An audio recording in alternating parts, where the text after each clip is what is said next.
4년 동안 러시아는 지상에서 우크라이나에 모든 것을 쏟아부었지만 4년 동안 전황은 거의 변하지 않았습니다. 그래서 좌절한 블라디미르 푸틴 대통령은 전쟁 방식을 바꿔 전쟁을 하늘로 옮겼습니다. 이제 샤이드 드론과 순항미사일이 밤마다 우크라이나 도시를 파도처럼 계속해서 강타하고 있습니다. 병사들과 탱크가 실패했기 때문이고 드론은 더 저렴하기 때문입니다. 이것은 진정한 소모전의 공중전으로 우크라이나의 요격미사일과 탄약을 소진시키고 한 번에 한 발전소, 한 아파트 단지씩 국가의 의지를 꺾으려는 의도로 설계된 것입니다. 하지만 그 폭풍 한가운데에서 대부분의 사람들이 조용히 잊고 있었던 작은 영국 무기가 갑자기 다시 헤드라인에 오르고 있습니다. 우크라이나 승무원들은 이를 머더펜슬이라 부릅니다. 이 무기는 대부분의 어깨발사 탄약처럼 열을 추적하지 않습니다. 이 무기는 플레어나 전자전으로 속이거나 방해할 수 없습니다. 공식 명칭은 스타스트릭입니다. 현재 우크라이나 상공을 가득 메우고 있는 값싼 대량 생산 위협에 맞서 러시아는 아직 이에 대한 확실한 해답을 찾지 못했습니다. 특히 스타스트릭은 새로운 발명품이 아니며 전쟁이 시작되자마자 뉴스 보도에 등장했습니다. 하지만 4년이 지난 지금 다시 등장했고 그 이유는 전쟁 전체가 어떻게 변했는지를 설명해 줍니다. 이제 스타스트릭이 실제로 무엇인지부터 알아보겠습니다. 이는 단순히 더 빠른 미사일이나 더 짧은 반응 시간을 의미하지 않습니다. 모두가 속도가 방공의 중요함을 이미 알고 있습니다. 더 빠른 미사일은 표적에게 대응할 시간을 덜 주고 스타스트릭은 상황과 특정 발사기에 따라 마하 3에서 마하 4 사이로 매우 빠릅니다. 하지만 속도만이 그 이유의 전부는 아닙니다. 이 미사일을 다른 모든 초단거리 방공 시스템과 차별화시키는 진짜 요소는 유도 방식이며 바로 이 점에서 스타스트릭이 무서워집니다. 보통 미사일은 적외선 유도 방식으로 목표물을 추적하며 하늘에서 가장 뜨거운 물체를 찾아내어 라곤합니다. 이는 초기 적외선 유도 미사일이 태양을 목표로 오인해 그쪽으로 날아갔기 때문입니다. 이 방식은 설계와 사용이 간단하다는 장점이 있고 일단 미사일을 발사하면 더 이상 조종할 수 없는 발사 후 망각 방식이기도 합니다. 그 이유는 미사일 자체에 탐색기가 있어서 발사 전에 목표물의 열 신호에 고정되기 때문입니다. 조종사가 목표물에 고정되었다는 오디오 신호를 받으면 발사하고 미사일은 그 후부터 충돌할 때까지 스스로 여론을 추적합니다. 미사일이 발사관을 떠나는 순간 조종사는 바로 이동할 수 있습니다. 이것은 엄청나게 유용하며 조종사의 생존에 큰 도움이 됩니다. 이 방식은 빠르며 발사 후 별도의 추적이 필요 없습니다. 하지만 미사일이 열을 추적할 경우 더 뜨거운 것을 쫓게 만들 수도 있습니다. 더 뜨거운 것이 플레어일 수 있으며 현대항공기는 플레어를 기본으로 탑재합니다. 최신 적외선 대응 장비와 강한 회피 기동이 더해지면 격추는 운에 맡겨질 수 있습니다. 스타스트릭은 이를 모두 무시하도록 설계되었습니다. 대신 전체 발사기는 레이저빔 유도 방식을 사용합니다. 펜슬이 전개된 후 조종수는 목표물을 시야에 두고 조준장치는 유도빔, 즉 레이저 그리드를 투사합니다. 미사일은 그 레이저 그리드를 단순히 따라가게 됩니다. 미사일은 조종수가 가리키는 방향에 따라 경로를 따라갑니다. 여기서 큰 장점은 조종수가 직접 조준을 한다는 점입니다. 레이저를 목표에 비추면 조종수는 목표를 따라가면서 약간씩 방향을 틀 수 있고 미사일은 그에 맞춰 따라가게 됩니다. 미사일이 바로 그렇게 작동하도록 설계되어 있기 때문입니다. 목표물이 가지고 있는 모든 대응책을 사용하더라도 스타스트릭은 전혀 흔들리지 않습니다. 제조사인 탈레스는 이 유도 방식이 알려진 모든 적외선 및 무선 주파수 대응책의 면역이라고 설명합니다. 이 주장이 바로 이 무기가 중요한 이유의 핵심입니다. 그러니까 방아쇠를 당기는 순간부터 실제로 어떤 일이 일어나는지 살펴보겠습니다. 바로 여기서 이 설계의 영리함이 드러납니다. 조작자는 조준장치를 통해 목표물을 추적합니다. 방아쇠를 당기면 1단계 모터가 발사관 내부에서 점화되지만 이 모터는 의도적으로 전개 모듈이 완전히 발사관을 벗어나기 전에 연소를 멈춥니다. 그건 의도된 것이며 조작자를 로켓의 후폭풍으로부터 보호합니다. 안전한 거리를 벗어나면 2단계 모터가 점화되어 미사일을 마하 3 이상의 속도로, 일부 보고에 따르면 마하 4에 가까운 속도로 순식간에 가속시킵니다.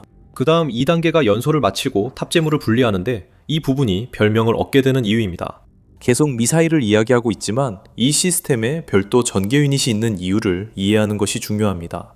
스타스트릭은 하나의 탄두 대신 3개의 더 작은 탄두를 동시에 방출하는데 각각은 레이저 유도 텅스텐 탄두입니다. 다트는 길이가 약 390mm, 즉 15.6인치 정도로 전체 길이 약 1.39m의 미사일 안에 들어있습니다. 실제 폭발물은 마지막 1피트 부분을 덮고 있으며 지연 작동, 충격 신관이 장착되어 있습니다. 그 신간은 다트가 먼저 표적에 장갑을 관통한 후 내부 구조물이나 탱크에 강화 코팅을 지나 내부에서 폭발하도록 설계되어 있습니다. 각 다트에는 미사일이 실제로 명중할 때 주변으로 파편을 분산시키기 위한 소형 폭약도 실려 있습니다. 그리고 3개의 다트가 동시에 발사되기 때문에 직격할 확률이 기하급수적으로 높아지고 실제로 입히는 피해는 항공기를 격추시키기에 충분할 수 있습니다. 마하 3 이상으로 움직이는 새 유도 텅스텐 다트는 헬리콥터의 로터 조립체나 연료 시스템을 완전히 파괴할 수 있습니다. 헬리콥터 그리고 조금 덜하지만 비행기 역시 스타스트릭이 실제로 격추하도록 설계된 바로 이런 종류의 표적입니다. 그리고 그것이 처음에 사용된 방식이기도 합니다. 2022년 4월 초 이 시스템이 우크라이나에 도입되었다는 소식이 전해진 지 며칠 만에 군은 루안스크 지역 상공에서 러시아 Mi-28 공격 헬리콥터가 피격되는 영상을 공개했습니다. 헬리콥터가 나무 꼭대기를 스치다 꼬리붐이 완전히 잘렸습니다.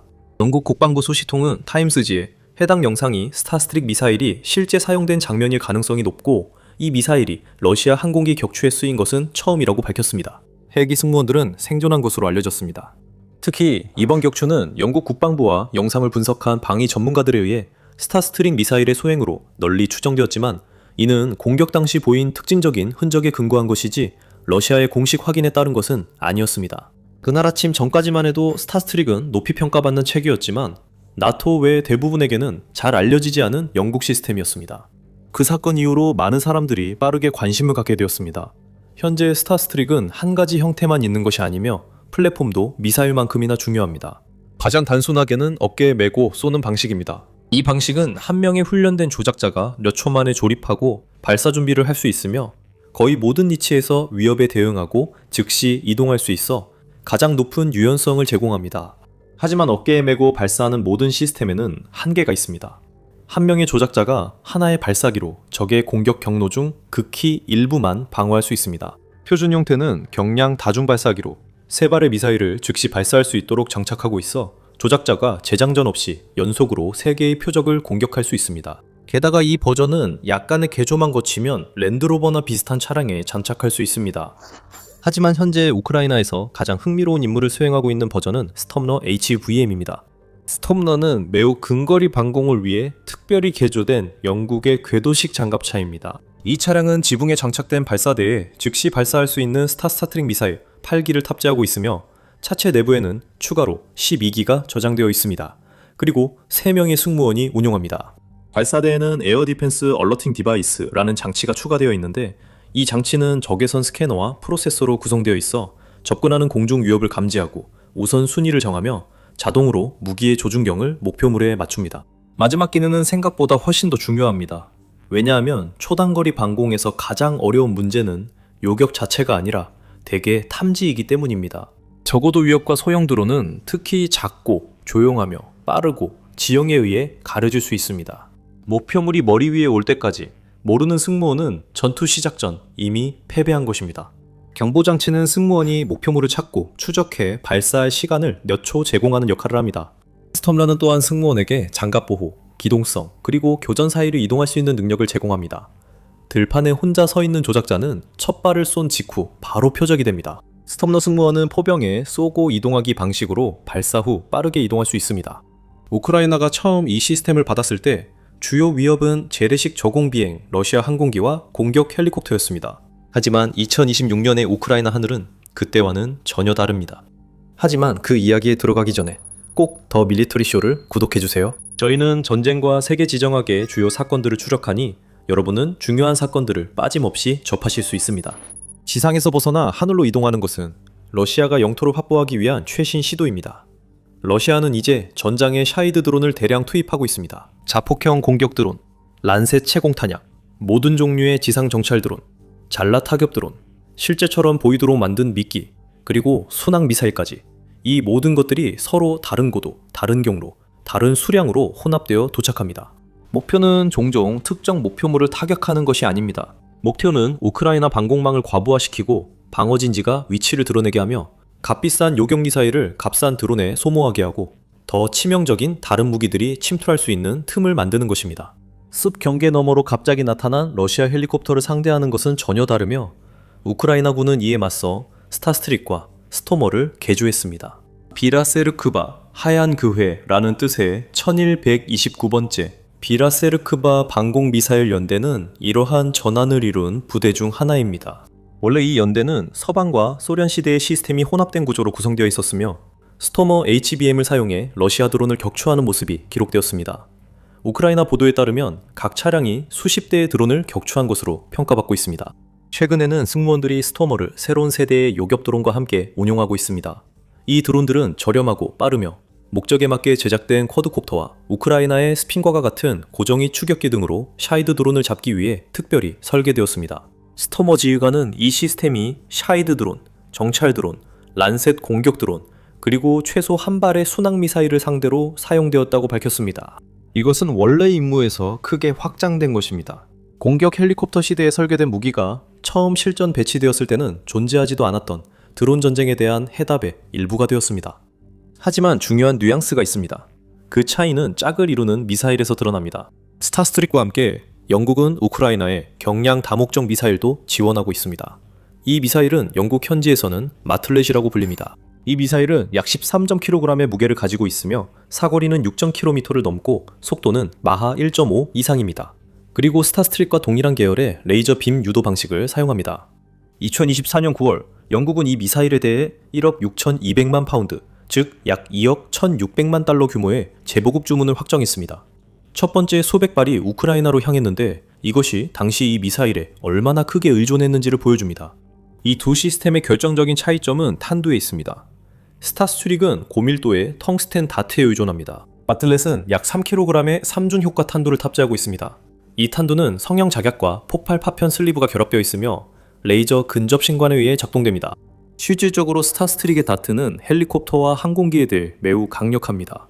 그 이유는 관통 후에 폭발하기 때문입니다. 하지만 소형 드론을 상대로는 다트가 직접 명중하는 것이 항상 가장 확실한 격추 방법은 아닙니다. 작은 표적은 애초에 맞추기엔 너무 작기 때문입니다. 직접 명중이 아니라 근접 신관으로 표적 근처에서 폭발해 파편을 흩뿌리는 탄두가 이런 표적에는 훨씬 더 오차에 관대합니다. 두 미사일은 서로의 약점을 보완합니다. 하나는 큰 장갑 표적을, 다른 하나는 작은 표적을 격추하는 데 특화됐습니다. 여기서는 정직하게 말하니 스타스트릭이 할 수 없는 점도 짚어야 합니다. 이는 2026년 전황에서 중요합니다.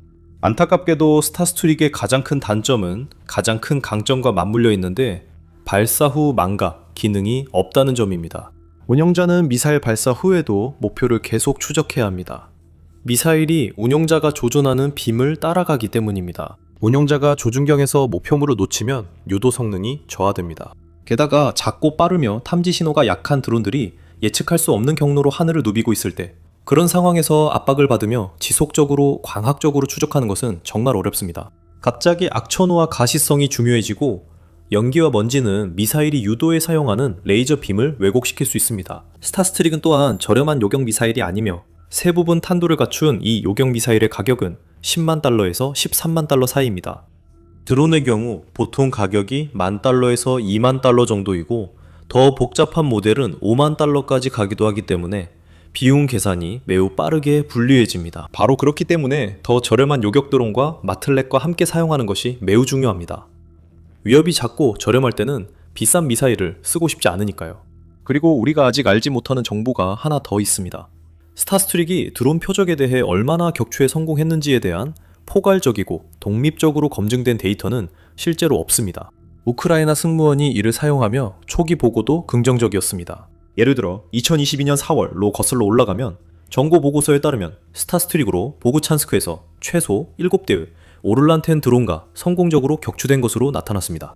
따라서 스타스트릭이 실제로 드론 사냥꾼으로 효과적이라는 선례가 있습니다.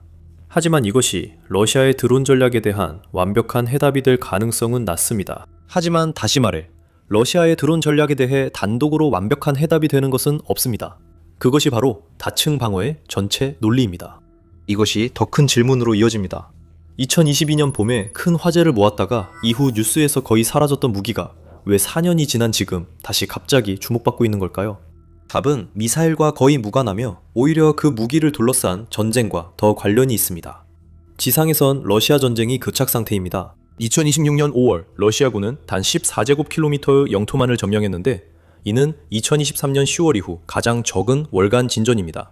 이는 전월보다 35% 이상 더 많은 공격을 감행했음에도 불구하고 나온 결과입니다. 공격은 더 많았지만 점령지는 더 적었습니다. 전쟁연구소 역시 우크라이나군이 2026년 봄, 여름 러시아의 공세를 대부분 저지했다고 평가했습니다. 러시아는 2025년 5월에 점령했던 영토의 일부만을 차지하는 데 그쳤습니다. 우크라이나는 일부 영토를 되찾으며 최근 몇 달간 드물게 실질적 이익을 얻었습니다.